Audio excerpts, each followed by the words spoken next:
Hello and namaskar. My name is Nalin and today we are going to discuss CLAT का syllabus और उसमें से भी specifically legal reasoning. So legal reasoning में हमारे पास 5 heads होते हैं roughly speaking, which is the criminal law, law of contracts, law of torts, constitutional law, legal maxims और legal terms.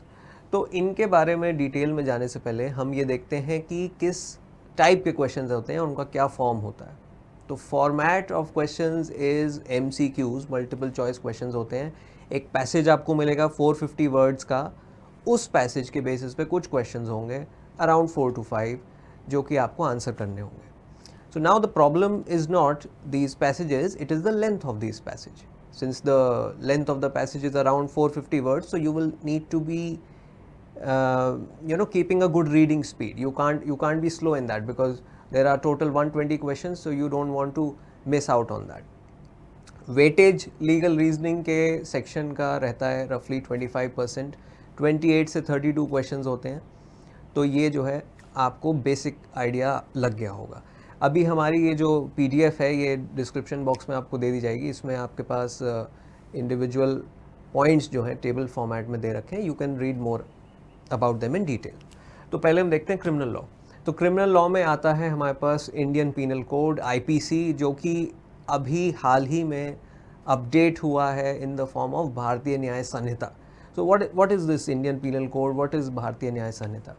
तो देखिए, इस बुक का, इस कोड का ये काम होता है कि ऑफेंसेस को डिफाइन करता है, बताता है कि किस एक्ट को करने से, किस एक्ट को नहीं करने से आपका एक क्राइम होता है, उसकी क्या पनिशमेंट होती है, ये इसमें प्रोवाइड किया गया है. दूसरा, इसी बुक में आपके पास mental element of crime, physical element of crime, ये सारी चीज़ें भी दी हुई हैं, theories of crime.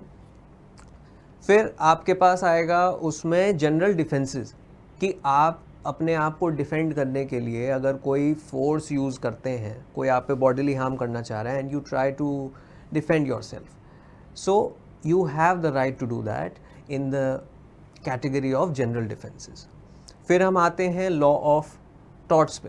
So tort is form of a civil law, और इसमें जो है अनकोडिफाइड होता है, ये अनलिक्विडेटेड डैमेजेस होते हैं. आप कोर्ट के पास जाते हैं कि साहब हमें ये डैमेज हुआ है, हमें ये नुकसान हुआ है, तो अब हमें कॉम्पनसेशन चाहिए. So now the compensation is given by the court in the form of damages.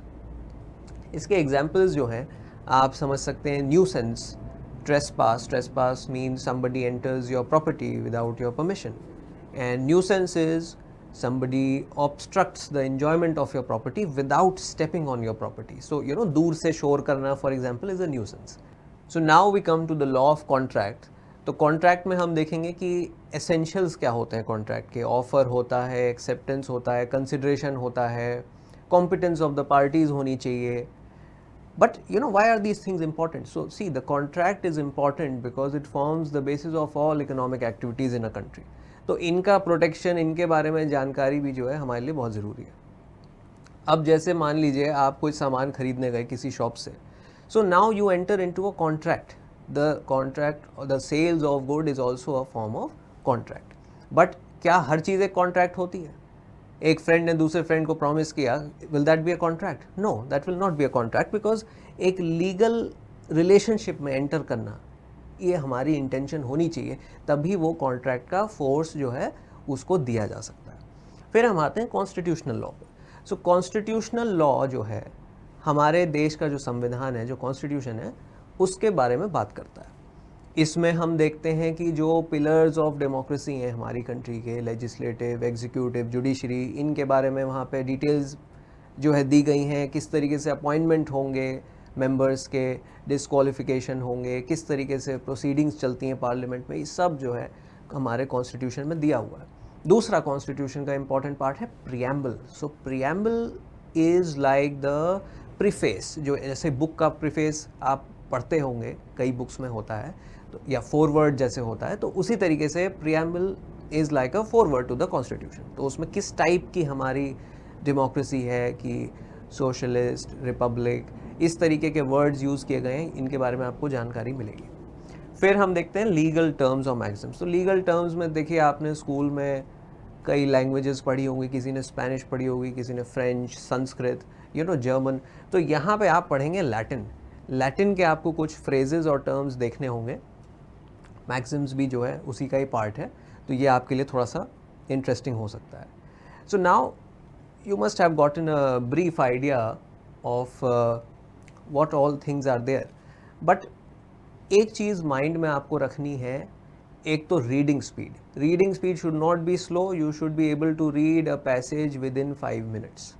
Don't take up a lot of time in reading, because आप क्वेश्चन आंसर करने का जो है आपको टाइम नहीं मिल पाएगा। दूसरा, this whole point that we saw, it is not based on technical legal knowledge. एक अगर आपको बेसिक जनरल अवेयरनेस है चीज़ों की, एक आप ऐसा समझ लीजिए दिस क्लैट का exam is like an exam to test your intent, and you know, if you have the skill and aptitude to towards the legal knowledge and towards the field of law, so it does not require any technical knowledge as such.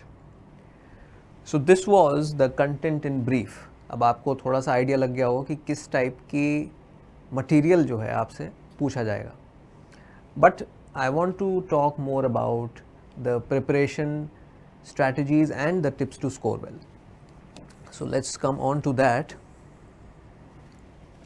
देखिए, preparation आप अपने घर में करते हैं, तो preparation के दौरान आपको क्या क्या चीज़ें करनी है। Leading up to the exam you must be aware of some of the legal terms, legalese, jargon भी जिसे कहते हैं, तो इस टाइप की चीज़ों को आपको पढ़ना होगा। कहाँ से आप पढ़ेंगे? लीगल ब्लॉग से, न्यूज़पेपर में लीगल आर्टिकल्स पढ़ें, जो जजमेंट्स आते हैं उनकी रीजनिंग को जानने की कोशिश करें कि किस बेसिस पे कौन सा जजमेंट डिलीवर हुआ, तो इससे आपका माइंड एक्सपैंड होगा and you will be able to read those passages much more quickly. और भाई if you read those passages quickly तो आपके पास ज़्यादा टाइम होगा क्वेश्चन को आंसर करने के लिए। So this is that. दूसरा, आप पास्ट ईयर क्वेश्चंस को ज़रूर सॉल्व करें, पास्ट ईयर पेपर्स को ज़रूर सॉल्व करें, उनसे भी आपकी बहुत अच्छी प्रैक्टिस होगी। इन चीज़ों को करने के बाद जब आपको बेसिक आइडिया लग जाए तो फिर आप मॉक क्वेश्चन पेपर्स सॉल्व करें। मॉक क्वेश्चन पेपर सॉल्व करना, why is it important? Because you can formulate strategies for yourself कि what will you opt, what way will you opt during the exam, क्योंकि we all are unique and we have different ways and different areas to focus on, तो mock test वो आपको उसमें भी help करेंगे। फिर इसके बाद हम आते हैं tips to score well. So this is important during the exam, within the examination hall. जब आप एग्जामिनेशन हॉल में बैठें तब आपको किन चीज़ों का ध्यान देना है? देखिए, टर्म्स को बहुत ध्यान से पढ़ना है, सेंटेंसेस को बहुत ही ध्यान से पढ़ना है, क्योंकि लीगल टर्म्स आप लोगों के लिए नए हो सकते हैं। So don't leave anything to the imagination, read it properly, read it quickly and understand what is being asked, और अपना इंटरप्रिटेशन ना लगाएं। जो चीज़ें दी हुई हैं पैसेज पे, उसी के बेसिस पे आपको क्वेश्चन सॉल्व करने हैं। If you try to give in your own interpretation, so you might arrive at a different option, and so that option might be there to trick you up. तो don't go into that, and I think that will be good for you. So we have seen the preparation strategy, we have seen tips to score well, we have seen the content. I think अब आपको एक holistic idea लग गया होगा कि क्या है legal reasoning के सेक्शन में, जो कि क्लैट के पेपर में आपसे पूछा जाएगा। अब इस वीडियो के डिस्क्रिप्शन बॉक्स में आपको कुछ रिसोर्सेज के लिंक्स मिलेंगे, you can use them to your advantage.